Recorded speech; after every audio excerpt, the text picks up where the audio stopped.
Hello friends, आप सभी का स्वागत है।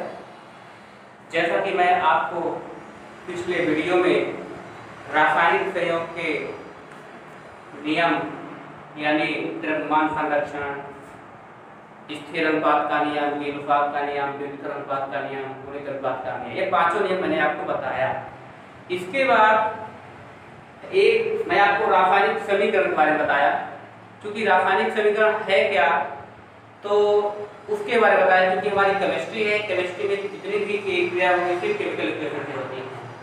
अब उसके बाद हम थोड़ा सा आपको टॉपिक करेंगे, एटम क्या है, मॉलिक्यूल क्या है, आयंस क्या होते हैं, परमाणु क्या है, अणु क्या है। इसके बाद मैंने आपको जानकारी दिया था तब तो यौगिक मिश्रण के बारे में। थोड़ा सा टॉपिक ये भी बचा हुआ है, छोटा सा पार्ट है।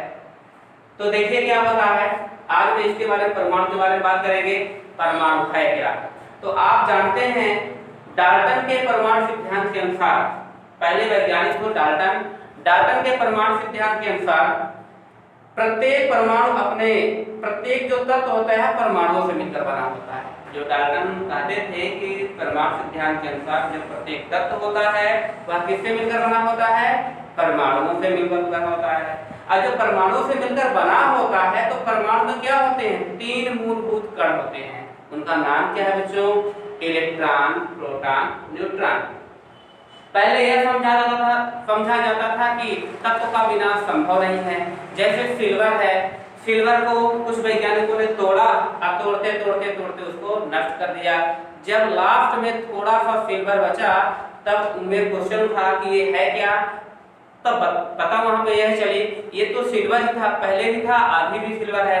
तब लास्ट में जाकर उसका नाम क्या कर दिए, एक छोटा सा कण है जिसका नाम परमाणु है। तो परमाणु की परिभाषा कैसे निकल के आएगी, परमाणु क्या होता है, छोटा सा कण होता है। तो डेफिनेशन क्या निकल के आएगी बच्चों, पेपर में ब्लैक बोर्ड में लिखा हुआ है, आप देखिए, स्क्रीनशॉट भी मिलेगा आपको, मैं इसकी परिभाषा भी दूंगा आपको स्क्रीनशॉट के आधार पर। परमाणु किसी तत्व का वह छोटा कण है। परमाणु किसी तत्व का वह छोटा कण है, वह छोटा कण है जो रासायनिक अभिक्रिया में भाग लेता है। यानी वह रासायनिक अभिक्रिया में भाग लेगा और वह अविनाशी है। जो रासायनिक अभिक्रिया में भाग लेता है वह अविनाशी है, जिसका विनाश संभव नहीं है। ये पहले परिभाषा थी। परमाणु किसी तत्व का वह छोटा कण है जो रासायनिक अभिक्रिया में भाग लेता है और अविनाशी है, मतलब उसका विनाश संभव नहीं है। कुछ नए साइंटिस्ट आए, कलाद आए, नागार्जुन आए, नील्स बोर आए, इन्होंने थोड़ा सा कवियां बताई। उन्होंने कहा कि परमाणु का विभाजन संभव नहीं है, परंतु आधुनिक खोजों के अनुसार अब परमाणु अविभाज्य नहीं है। मतलब पहले तो विभाजन संभव नहीं है, लेकिन अब परमाणु को क्या कर सकते हैं, हम विभाजित कर सकते हैं। अब विभाजित करेंगे तो किसमें विभाजित करेंगे बच्चों, ये भी जान लीजिए, इलेक्ट्रॉन, प्रोटॉन और न्यूट्रॉन जैसे सूक्ष्म कणों से बना होता है। उन्होंने कहा कि जो हमारा परमाणु है, परमाणु तो तत्व है, तत्व का मतलब जैसे हाइड्रोजन और Ag का मान लिया सिल्वर, कार्बन, नाइट्रोजन हमारा एलिमेंट्स है, तत्व है, परमाणु है। परमाणु का विभाजन संभव नहीं है, लेकिन बाद में आधुनिक खोजों के अनुसार यानी मॉडर्न में जब खोजा गया तो उन्होंने कहा नहीं, परमाणु एक विभाज्य कण है जिसका विभाजन संभव है। और कह दिए कि अगर विभाजन भी करेंगे तो हम तीन पार्ट में डिवाइड करेंगे, इलेक्ट्रॉन, प्रोटॉन और न्यूट्रॉन। इलेक्ट्रॉन की खोज जे थॉम्सन ने की, प्रोटॉन की खोज गोल्डस्टीन ने की और न्यूट्रॉन की खोज जेम्स चैडविक ने की थी। इसके लिए मैं आपको अलग से बताऊंगा और उसको याद करने का ट्रिक बताऊंगा। थोड़ा इसके बारे में बात करते हैं।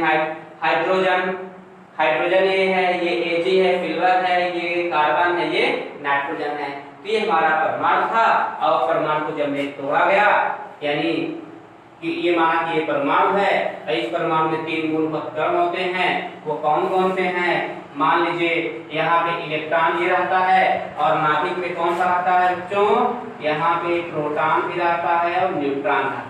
तीन हो गए, कौन कौन हो गए, इलेक्ट्रॉन, दूसरा क्या है, प्रोटॉन पॉजिटिव आवेश होता है, और तीसरा आपका क्या है, न्यूट्रॉन जो कि कोई भी आवेश नहीं होता, न्यूट्रल रहता है।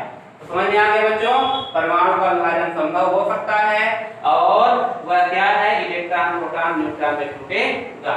तो आप इस पर और अच्छे से डिफिनेशन याद कर लीजिए कि परमाणु किसी तत्व का वह छोटा कण है जो रासायनिक अभिक्रिया में भाग लेता है और अविनाशी है, जिसका विनाश संभव नहीं है। आपको मैंने अदर एग्जांपल दिया, समझा दिया कि मतलब इसको कोई क्वेश्चन करता है तो आप वहां पे क्या समझा सकते हैं, सामने वाले को बता सकते हैं, नहीं परमाणु का विभाजन है। अब होगा तो कितने भागों में होगा, 3 भागों में, इलेक्ट्रॉन प्रोटॉन न्यूट्रॉन। इलेक्ट्रॉन की खोज जे थॉमसन, प्रोटॉन की खोज गोल्डस्टीन और न्यूट्रॉन की खोज जेम्स चैडविक। अब देखिए कुछ आप बहुत सारे आपके पास एटम्स होते हैं, मैंने कुछ लिख दिया हूँ। H का मतलब hydrogen, Ag silver, carbon, nitrogen और बहुत सारे क्लोरीन हैं। फिर इसके बाद और आपका सोडियम है और अगर बात करते हैं सल्फर है, ऑक्सीजन है, etc। यानी आपके पास बहुत सारे परमाणु हैं, उन वही परमाणु वही तत्व है, लिखा हुआ है परमाणु किसी तत्व का, यानी जो हमारा एलिमेंट्स है उसका छोटा का छोटा कण है। चलिए बात करते हैं, समझ में आ गया बच्चों, डिफिनेशन आप अच्छे से पढ़ लीजिएगा, नोट कर लीजिएगा, मैं आपको इसकी पीपी दे दूंगा। आप देखिए मॉलिक्यूल, अणु आया, अणु क्या है, परमाणु से तो अणु मिलता है। क्या डिफिनेशन लिखिए, अणु किसी पदार्थ वो पदार्थ कौन है, यानी तत्व भी है और यौगिक भी है। तो अणु किसी पदार्थ यानी तत्व या यौगिक का वह सूक्ष्मतम कण है जिसका स्वतंत्र अस्तित्व होता है। मतलब जो हमारा अणु बनता है परमाणुओं से मिलकर बना होता है, अब परमाणु क्या है, तत्व और यौगिक का कण है। तो क्या कहा, अणु किसी पदार्थ का वह छोटा कण है जिसका स्वतंत्र अस्तित्व होता है, वह जिसमें पदार्थ के सभी गुण निहित हो, यानी उसमें पदार्थ के क्या हो, सभी गुण उपस्थित होना चाहिए, उसी को क्या बोलते हैं, अणु कहते हैं। परिभाषा सुन लीजिएगा, अणु किसी पदार्थ का वह छोटा कण है, अणु किसी पदार्थ का वह छोटा कण है यानी सूक्ष्मतम कण है जिसका स्वतंत्र अस्तित्व होता है, वह जिसमें पदार्थ के सभी गुण निहित होते हैं। छोटे शब्दों में अगर परिभाषा बताना चाहते हैं, कह दीजिए कि 2 परमाणुओं से मिलकर बने हुए पदार्थों को अणु कहते हैं। किससे, परमाणुओं से मिलकर बने हुए पदार्थों को अणु कहते हैं। एग्जाम्पल 2 में आपके सामने लिखा हुआ है N2O2S8, सल्फर H2 नहीं हो सकता। अगर सल्फर की पूरी वैलेंसी देखेंगे तो सल्फर 8 परमाणुओं को लेकर के अपना एक अणु बनाने की कोशिश करेगा। इसी प्रकार से फास्फोरस भी है, फास्फोरस को हम P2 नहीं कर सकते, हमारा 2 हो जाएगा तो P2 हो जाएगा।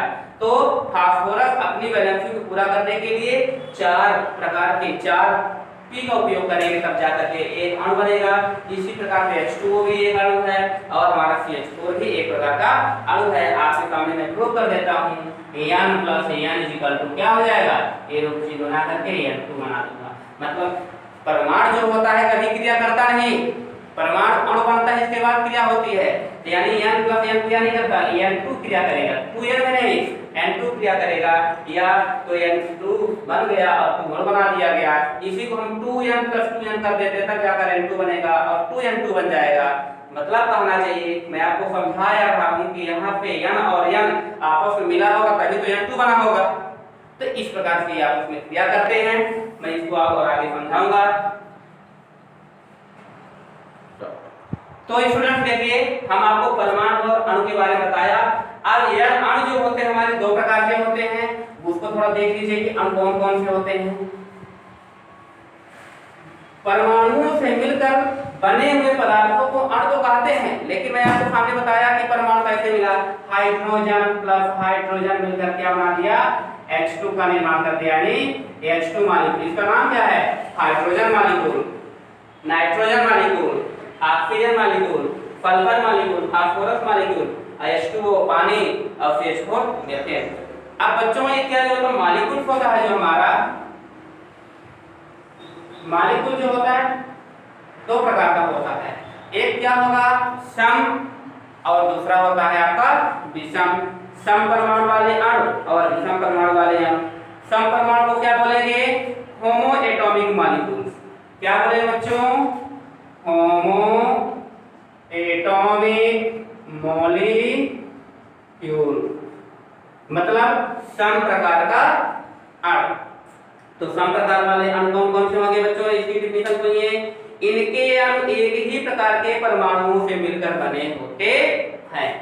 इनके अणु एक ही प्रकार के परमाणुओं से मिलकर बने होते हैं। सम प्रकार के अणु सम मोनो एटॉमिक मॉलिक्यूल कहलाता है। बन जाएगा डिफिनेशन। मोनो एटॉमिक मॉलिक्यूल का मतलब क्या होगा? मोनो का मतलब क्या हो जाएगा? एक, और मतलब होमो, होमो एटॉमिक मतलब होमो में क्या होगा? दो हो जाएगा। और दोनों कैसे हैं? समान प्रकार के हैं। दोनों कैसे हैं? समान प्रकार के। वो कैसे? अब मैं आपको एग्जांपल देता हूं। एग्जांपल में जैसे आपको क्या हो जाएगा? H2O2 N2 Cl2 F2, कितने बहुत सारे एग्जांपल हैं। इसी कर देते हैं। यानी क्या मतलब यह है? सम प्रकार के अणु क्या होते हैं कि इनके अणु एक ही प्रकार के परमाणुओं से मिलकर बने होते हैं, तो सम प्रकार का अणु कहलाते हैं। इंग्लिश क्या बोलते हैं? इंग्लिश में होमो एटॉमिक मॉलिक्यूल्स, यानी सम प्रकार के अणु या सम परमाणु वाले अणु। दूसरा पॉइंट देखिए बच्चों क्या होगा? दूसरा पॉइंट क्या हो जाएगा? Hetero atomic molecules. दूसरा क्या होगा बच्चों? दूसरे क्या बोलेंगे? विषम परमाणुओं वाले अणु। दूसरा हो जाएगा आपका hetero atomic molecule. Hetero atomic मतलब विषम परमाणु वाले अणु। इनकी परिभाषा क्या होगी? छोटी सी परिभाषा वही है, ये अणु विभिन्न तत्वों के परमाणुओं से बने होते हैं। ये अणु क्या होते हैं? विभिन्न तत्वों के परमाणुओं से मिलकर बने होते हैं। मतलब कहना चाहिए इनमें अलग अलग प्रकार के परमाणु होंगे, और दोनों अलग जब रहेंगे तो भिन्न हो गया, इसी का नाम हो गया हेटेरो एटॉमिक मॉलिक्यूल। एग्जांपल देख लिए बच्चों, HCl, H2O, और बताइए H2O के बाद CH4 C6H6। मतलब क्या हुआ? यहाँ पे देखिए ये हमारे अणु है, ए भी अणु है और ए भी अणु है, लेकिन इसमें क्या दिख रहा है आपको? सेम प्रकार के एटम्स दिख रहे हैं। लेकिन यहाँ पे क्या दिख रहा है बच्चों? दोनों भिन्न भिन्न प्रकार के हैं। यानी यहाँ पे हाइड्रोजन है तो क्लोरीन आ गया, हाइड्रोजन है तो ऑक्सीजन आ गया, कार्बन है तो हाइड्रोजन आ गया, कार्बन है तो हाइड्रोजन हो गया। अगर आपकी बात करता हूँ N2, ये देखिए तो N2 की स्थान तो समान है, और N2O मतलब नाइट्रोजन के साथ क्या हुआ? ऑक्सीजन भी आ गया। इसका नाम है लाफिंग गैस, नाइट्रस ऑक्साइड, यही है H2 या N2O।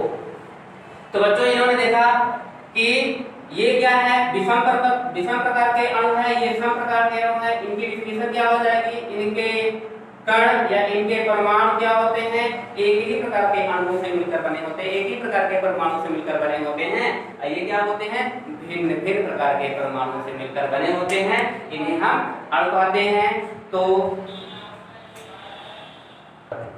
तो बच्चों आपको मैंने क्या किया? परमाणु के बारे में जानकारी दिया, अणु के बारे में जानकारी दिया। अणु दो प्रकार के होते हैं, कौन कौन से? होमो एटॉमिक मॉलिक्यूल्स, और दूसरा कौन सा है? Hetero atomic molecule. ये मैं आपको इसके बारे में जानकारी दिया। इसके पहले की वीडियो में हमने आपको एलिमेंट्स के बारे में जानकारी दिया था, कंपाउंड्स के बारे में जानकारी दिया था, मिक्सचर के बारे में जानकारी दिया था। वहीं से लेकर के इसको भी ले आया हूँ, यानी परमाणु क्या है, परमाणु कैसे मिलता है, आपको मैंने बहुत सारी जानकारी दिया। और आपको मैं थोड़ा बता दूं यहाँ पे कि जो इलेक्ट्रॉन, प्रोटॉन, न्यूट्रॉन है उसको याद करने का तरीका क्या है, थोड़ा देख लीजिए। इसमें रथ पर एक टॉफी, रथ पर एक टॉफी, रथ पर एक टॉफी हो तो दूसरा आपका विटामिन हो जाएगा। ईंटा पगना,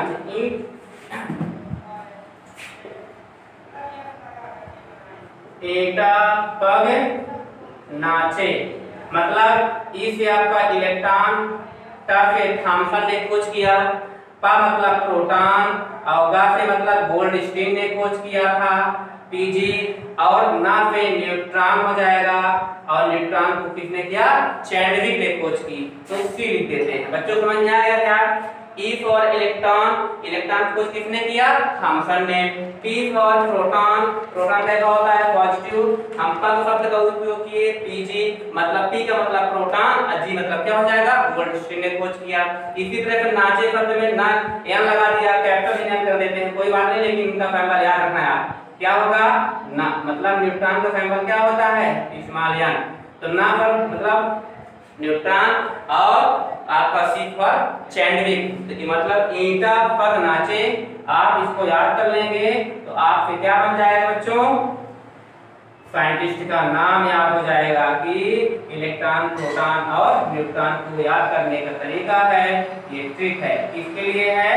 याद करने के लिए। आपको और अच्छे से ट्रिक बताता जाऊंगा, आप सिर्फ याद करने की कोशिश करिए। मैं आपको पीरियोडिक टेबल में भी ट्रिक बताया था और बताने की कोशिश करूंगा। तो थैंक यू स्टूडेंट।